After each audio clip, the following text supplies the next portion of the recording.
फुर्सत बताने को। बताइए सर, क्या एसएससी वालों के साथ ऐसा होगा जो एनटीपीसी वालों के साथ हो रहा है? भाई साहब कुछ भी हो सकता है, ठीक है, कुछ भी हो सकता है, किसी के साथ कुछ भी घटना हो सकती है, इस बात का ध्यान रखो। बात सिर्फ एसएससी की नहीं है, बात सिर्फ एनटीपीसी की नहीं है, मुद्दा बेरोजगारी का है, मुद्दा इनजस्टिस का है, मुद्दा जो अन्याय है उसके साथ है। कल के दिन अगर आपके साथ भी अगर ऐसी समस्या आती है, जैसे मानो कि आपके साथ नॉर्मलाइजेशन में खिलवाड़ हो जाए, या फिर मान लीजिए कि आपके कट ऑफ में खिलवाड़ हो जाए, आप पहुंचते हैं एसएससी ऑफिस धरना देने और वहां पर लठ पे लठ आपको बरसाए जाए, मार के मुंह हाथ नाक वाक सब फोड़ दिया जाए, ठीक है, आप रो रहे हैं, आप चिल्ला रहे हैं, आप आगे हाथ जोड़े रहे हैं और आपको जो है पुलिस वाले इतने बेदर्दी से मार रहे हैं, जैसे भैया भारत का नंबर 1 टेररिस्ट तो आप ही हैं अजमल कसाब के बाद। तब आपको महसूस होगा शायद कि आज भारत में ही क्यों है, और शायद भारत की तो छोड़ो, एक पल के लिए महसूस होगा, अपनी कानून व्यवस्था के ऊपर उंगली उठाओगे और सोचोगे कि यार इससे बेहतर तो साला कोई नौकरी ही कर लेते प्राइवेट में, या फिर कोई बिजनेस ही कर लेते, कहां से कहां इस सरकारी चपड़े में पड़े। क्योंकि सरकार की नीयत सही नहीं है, वो आपको नौकरी नहीं देना चाहती है, इस बात को आप ध्यान लीजिए। जहां पर उनकी तारीफ करने की बात आती है, आदमी खुल के तारीफ करता है, लेकिन जहां पर तारीफ के काबिल वो नहीं है, वहां पर कटाक्ष होगा और पूर्ण तरीके से कटाक्ष होगा, ठीक है।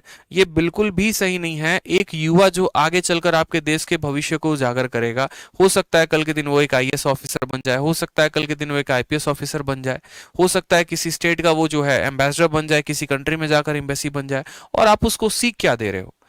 आप उसको सीख ये दे रहे हो कि मार के तुम्हारा सर फोड़ देंगे, माँ बहन की गालियां दे रहे हो, कर क्या रहे हो आप समाज में? एग्जाम्पल क्या सेट कर रहे हो? बचपन में जब से हम बड़े होते हैं, माँ एग्जाम्पल देती है कि बेटा देख, पढ़ लिख कर उनके तरह ऑफिसर बनना है, उन्हीं के तरह पुलिस ऑफिसर बनेगा, बड़ा प्रॉमिस कर रहा है ना, तो हम बोलते हैं हाँ माँ बनेंगे। और आज जब वही ऑफिसर को वो देखेगी गाली देते हुए, तो क्या वो माँ एग्जाम्पल दे पाएगी अपने बच्चे को कि हाँ बेटा तू इनके तरह ऑफिसर बन? कदापि की एग्जाम्पल नहीं दे सकती है वो। हम लोग रूम में रहते हैं, एक ही रूम में रहते हैं, उसी में खाना बनाते, खाते हैं, पढ़ते हैं, सारे एस्पिरेंट, मैं तो खुद वहीं से उठकर आया हूँ। हमें तो पता होता है यार हम कितनी मेहनत कर रहे होते हैं, सर पे हजार टेंशन होते हैं, घर से पैसे नहीं आते महीने के, राशन खत्म हो जाता है।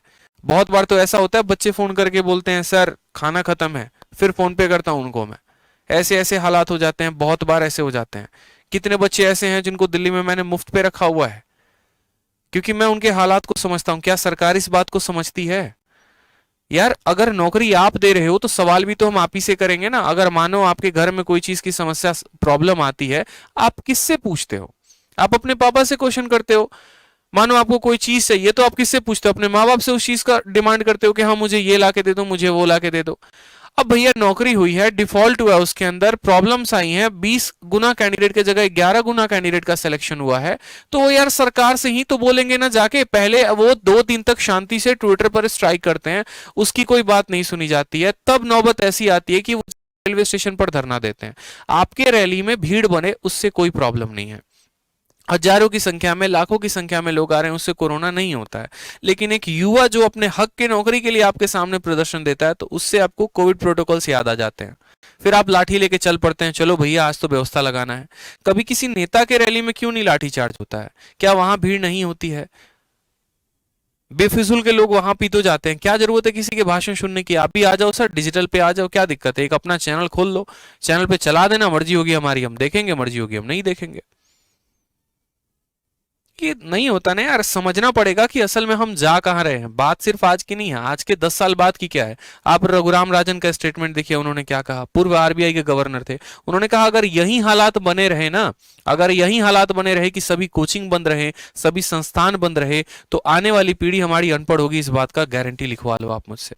बच्चे को हम दे क्या रहे हैं? अपनी चीजों में व्यस्त हैं, अपने इलेक्शंस में बिजी हैं।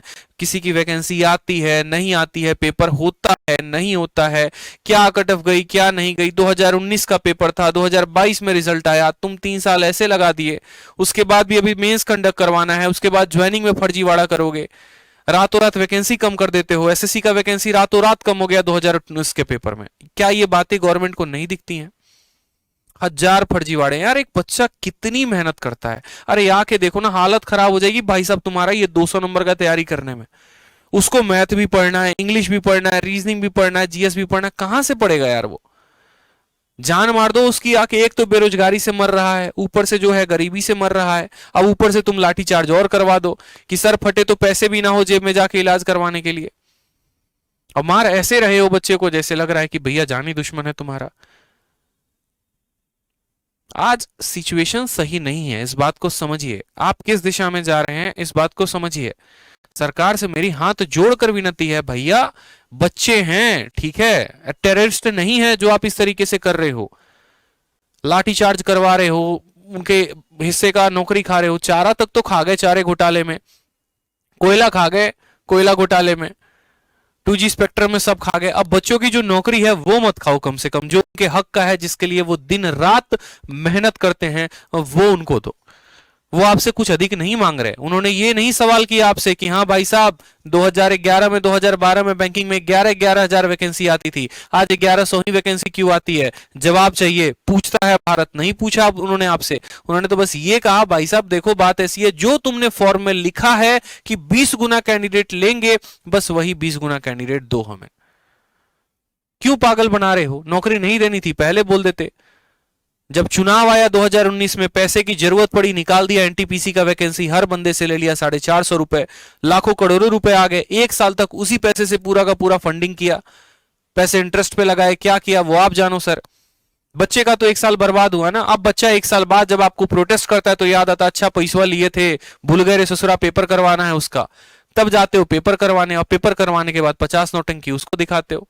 क्या फायदा होगा यार, ये बताओ पहले। और मेरा सवाल तो उन पुलिस वालों से भी है, भाई साहब एक बात बताओ, क्या आपका बच्चा उस रैली में नहीं हो सकता है? अगर कल के दिन सरकार आपको हटा दे नौकरी से, आप भी धरने पर आ जाओगे, ये बात मैं आपसे लिखित रूप में कहता हूं। कल के दिन अगर आपका जो प्राइवेटाइजेशन हो गया ना, जिस तरीके से रेलवे का हो रहा है, बहुत ऐसे स्टेट है जहां पर छोटी छोटी चीजों को प्राइवेटाइजेशन कर दिया गया, आप भी आएंगे सर। क्या होमगार्ड वाले नहीं करते हैं क्या प्रोटेस्ट? तो होमगार्ड वाले को मारने जाते हो क्या, ये बताओ पहले। खुद का बच्चा बच्चा है, दूसरे का बच्चा बच्चा नहीं है। आपका प्रोटेस्ट वाजिब होता है, आप अपनी पेमेंट के लिए अगर प्रोटेस्ट करते हैं तो वाजिब है, लेकिन अगर एक स्टूडेंट अगर नौकरी के लिए अपने प्रोटेस्ट कर रहा है तो वो वाजिब नहीं है। फिर तो लाठी चलाओ, जरूरत पड़े तो बॉम्ब भी छोड़ दो उसके ऊपर, बुलडोजर भी चलवा दो, क्या दिक्कत है? इंसान थोड़ी हम तो मकड़ी है, मतलब यहां धरती पे ऐसे ही आए हैं बस। इंसानियत कहां है हमारे अंदर? जिएंगे थोड़ी हम आके, मार दो हमें ऐसे ही, क्या जरूरत है? बेरोजगारी से मार रहे हो, ऐसे ही मार दो। अरे 2 महीने से हम लोग पढ़ाते हैं, 2 साल से बच्चा पढ़ता है, कितने सेंटीमेंट उसके साथ जुड़ जाते हैं। पूछते हो कभी आके? वैकेंसी तक कोई नई नहीं निकाल पाते, आप संदेह में रखे रहते हो, सीईटी लेंगे नहीं लेंगे, लेंगे नहीं लेंगे। आपका चुनाव तो कभी संदेह में नहीं होता। किस पार्टी के किस नेता को अपने पार्टी में घुसाना है, किसको बाहर करना है, ये चीजें आपके माइंड में पहले क्लियर होती हैं, लेकिन सीईटी लाना है, बच्चों का भविष्य का सवाल है, ये आपके माइंड में क्लियर नहीं होता। यही कारण है कि आपके जितने भी टॉप सीईओज है ना, वो आपके भारत में नहीं है, आपके देश के बाहर है।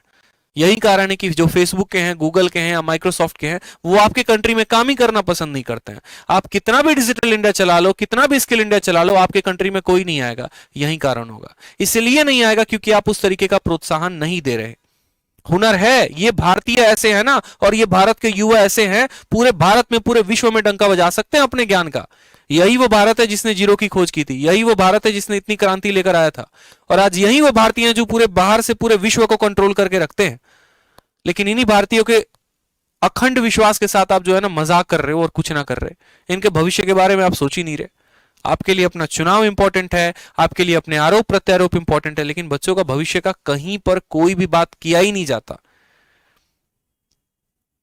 शुक्र मनाओ आईआईटी कॉलेज का कि वो बेचारे प्राइवेट है, नहीं तो भैया आईआईटी की वैकेंसी आती, वो भी खा डकार के बैठ जाते और बोलते कि हाँ भैया जाओ, कोई आईआईटी वाईटी नहीं है। फिर एचसी वर्मा जैसे लोग ही कभी नहीं आते। 50 चीजें यार, अच्छा काम करते हो ठीक है, समझ में आता है, बच्चों का तो सोचो ना यार, बच्चों का सोचो यार। कौन सोचेगा बच्चों का? अगर आपकी सरकार है, आप नहीं सोचोगे, कौन सोचेगा? फिर यहां बोलेंगे ये विरोध कर रहा है तो ये अंधभक्त है, तो ये जो है कटाक्ष है। भाई मैं किसी पार्टी का सपोर्टर नहीं हूं। अगर आज कांग्रेस भी होती गवर्नमेंट में तो मैं उससे भी यही बात पूछता, अगर आज कोई और पार्टी होती तो भी उसी बात पूछता। जो पार्टी सरकार में होती है सवाल उसी से किया जाता है। अरविंद केजरीवाल से जाके नहीं पूछेंगे।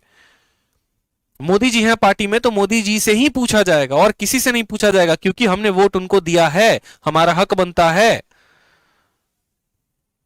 जब भी आप इस बात का यार ध्यान रखा करो, इन चीजों का छोटी छोटी लेकर आप किन पे लाड़ियां चलवा रहे हो यार? जो बच्चे हैं, जो आने वाले भविष्य हैं, क्या प्रभाव पड़ेगा उनके मानसिकता के ऊपर?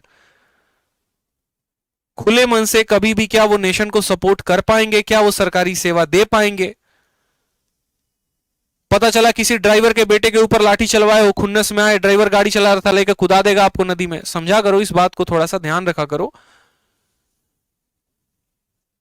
आ जाओ, सवाल देखो यहां पे।